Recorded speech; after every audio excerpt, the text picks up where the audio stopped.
Olha, na luta contra um câncer de intestino desde setembro do ano passado, o tricampeão mundial da seleção brasileira, Pelé, parou de responder aos tratamentos quimioterápicos e foi encaminhado aos cuidados paliativos. Na última terça-feira, inclusive, Pelé foi internado no Hospital Albert Einstein, em São Paulo.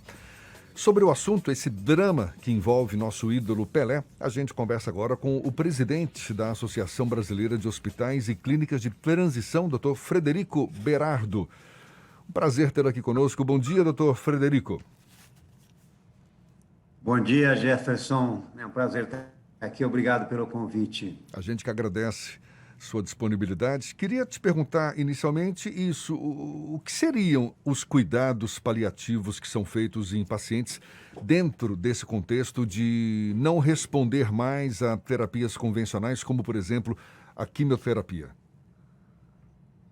Bem, os cuidados paliativos são um conjunto de procedimentos e técnicas médicas e de saúde que normalmente nós utilizamos nessas situações como está passando o nosso querido Rei Pelé, né? Ele é portador de uma doença grave, uma doença que chegou num estado incurável, que não há mais retorno possível. Ele não vem respondendo mais à atividade da quimioterapia já há algum tempo.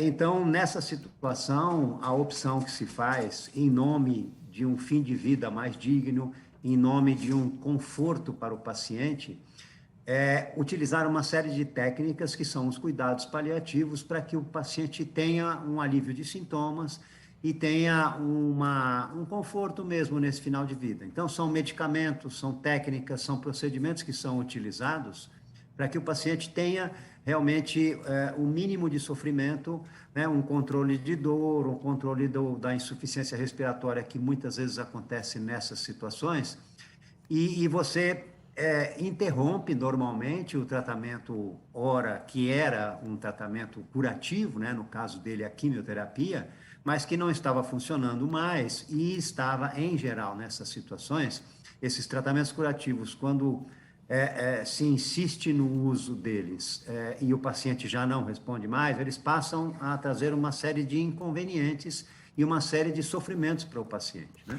Então, não há realmente nenhuma justificativa do ponto de vista médico e do ponto de vista de bem-estar do paciente que essa quimioterapia seja prosseguida. Então, há essa troca, há esta passagem de um tratamento outrora curativo, não, e que agora não funciona mais, para um tratamento de conforto e de dignidade para o fim de vida. Doutor Frederico, e qual a importância de se dar uma atenção também para a saúde psicológica do paciente? E aí, no caso, penso eu, não só do paciente, mas também da família. Isso se inclui nesses cuidados paliativos? Sem dúvida nenhuma, né? A questão psicológica é talvez uma das mais importantes, né? Do suporte que é dado a esse paciente e à família nesse período, porque normalmente é um período bastante crítico, de muito sofrimento, não só para o paciente, mas para toda a família, e muitas vezes um sofrimento que se prolonga, não? Um sofrimento que você não tem uma data marcada para terminar, e isso gera um desgaste bastante na família, no paciente, e a atenção psicológica, a intervenção de um profissional de psicologia nesse momento é fundamental. Eu diria, Jefferson, que esse suporte talvez seja mais importante do que a medicação que é oferecida, entendeu? Num contexto como esse, cabe também ao paciente ou à própria família decidir sobre quais melhores procedimentos a serem adotados? Claro, essa decisão da opção pelos cuidados paliativos é sempre uma decisão compartilhada, né? Uma decisão compartilhada entre o médico, que está comandando, em geral, o tratamento desse paciente, com a família e com o paciente, evidentemente, quando o paciente tem condição ainda de decidir, tem condição ainda de entender o que está acontecendo no processo, né? Então, é uma discussão que é feita, é um preparo que é feito de discussão entre a equipe médica, o médico, o psicólogo e toda a família, para que essa opção seja uma opção muito segura, para que não traga nenhuma dúvida, para que não traga nenhum desconforto para a família posterior. Ah, eu tomei a decisão precipitadamente, não, o médico não informou direito. Não, esse trabalho tem que ser um trabalho muito bem feito, muito bem articulado de comunicação entre a equipe médica, a equipe de saúde e a família e o paciente. Doutor Berardo, Ernesto Marques aqui, bom dia. Bom dia. Eu queria lhe perguntar exatamente sobre essa delicadeza das situações. Vivi isso na nossa família, esse ano, inclusive. E há questões éticas aí sempre muito sensíveis quando alguma família está vivendo esse momento, como é o caso da família do Pelé agora, né? E também nesse ano, e desde o ano passado, vimos muito esse debate muito à tona, e essa discussão sobre cuidados paliativos ainda é uma coisa relativamente nova aqui para nós, mas no caso daquele grupo de saúde que foi denunciado na CPI da Covid e que se dedicava principalmente a idosos, porque há denúncias, e a gente já vivenciou isso também de perto, de uma certa pressa de alguns hospitais para fazer a fila andar e desocupar um leito de algum paciente que já está terminal ou se imagina terminal e, portanto, sem chances de sobrevida. Como é que isso é tratado? O senhor falava da comunicação clara que é preciso ter entre médico e familiar para tomada de decisões. Como é que isso deve ser tratado de uma forma segura? Olha, Ernesto, essa é uma situação, realmente é uma questão bastante importante, né? A legislação brasileira, ela é uma legislação que ainda, no meu entender, é uma legislação que precisa ser aperfeiçoada em relação à questão dos cuidados paliativos, né? Em outros países do mundo, países da Europa, em alguns estados americanos, essa questão já é mais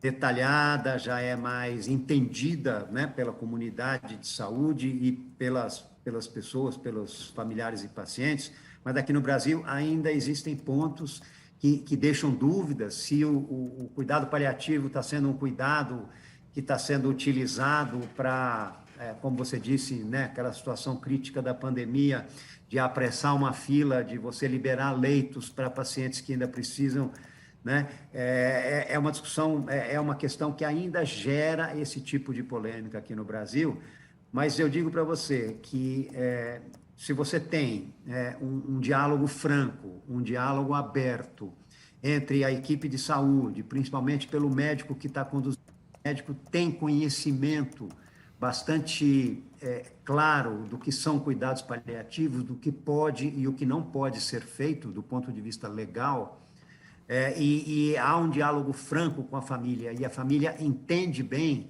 o que é que está acontecendo, normalmente nós não temos problema nenhum, pelo contrário, né? A gente tem um desenlace bastante tranquilo, bastante programado e que não deixa nenhum tipo de dúvida. O que deixa dúvida muitas vezes, na imensa maioria das vezes, eu diria para você, fora essa questão da legislação que nós precisamos evoluir um pouco mais, é a falta de comunicação, né? É a falta de diálogo, o que não foi dito e deveria ter sido dito, entendeu?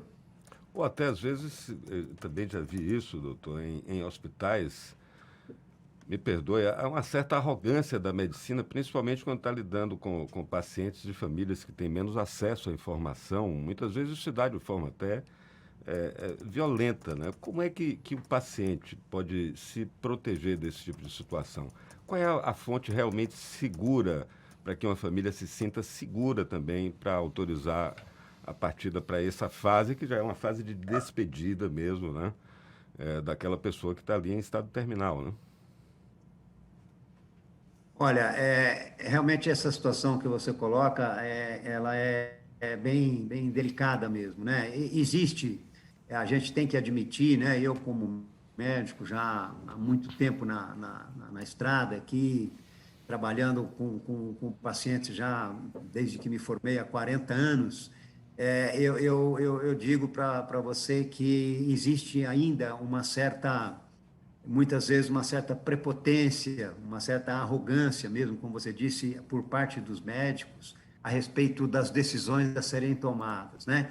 Afinal de contas, né, nós estudamos tanto tempo, temos tantas especializações e tantas formações e tanta experiência ao longo dos anos e temos que compartilhar esse conhecimento, compartilhar essas decisões com pessoas que não detêm esta bagagem, não detêm esse conhecimento todo. Mas eu digo para você que a gente precisa lutar muito, que eu digo, nós como médicos, lutarmos muito contra esse tipo de tendência e sempre compartilhar o máximo possível todas as decisões que tomamos com os familiares, não importa nível cultural, nível educacional, nível socioeconômico do familiar ou do paciente, todos têm condição de entender, todos têm direito a compartilhar essas decisões, de tomar essas decisões em conjunto com o médico, né?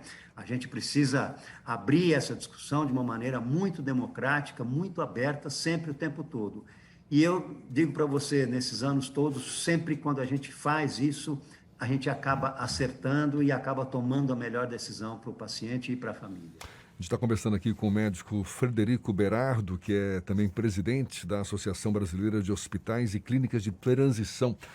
Doutor Frederico, para a gente encerrar, ainda em relação a Pelé, discute-se muito hoje se ele vai conseguir presenciar o possível hexa da seleção brasileira, se ainda terá uma sobrevida prolongada por um tempo maior.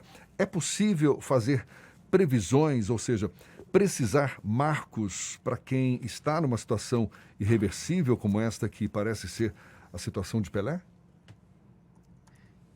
Olha, infelizmente não, né? A gente não consegue, apesar de termos instrumentos que fazem o prognóstico, né, de quanto tempo o paciente tem de vida, se usam escalas para calcular quanto tempo esse paciente pode sobreviver. Esses cálculos, essas escalas, elas são imprecisas, né? A gente consegue estimar grosseiramente quanto tempo mais aquele paciente tem de vida e, invariavelmente, nós erramos, né? Invariavelmente, quando você aplica uma escala em cima dos sintomas que o paciente tem, do estado que ele está, você fala, bom, esse paciente ainda deve ter uma sobrevida de uma semana. E muitas vezes esse paciente acaba falecendo antes ou ao contrário, né? Esse paciente que uma semana que você tinha previsto, ele acaba ficando, às vezes, até mais de um mês ainda antes de falecer, né?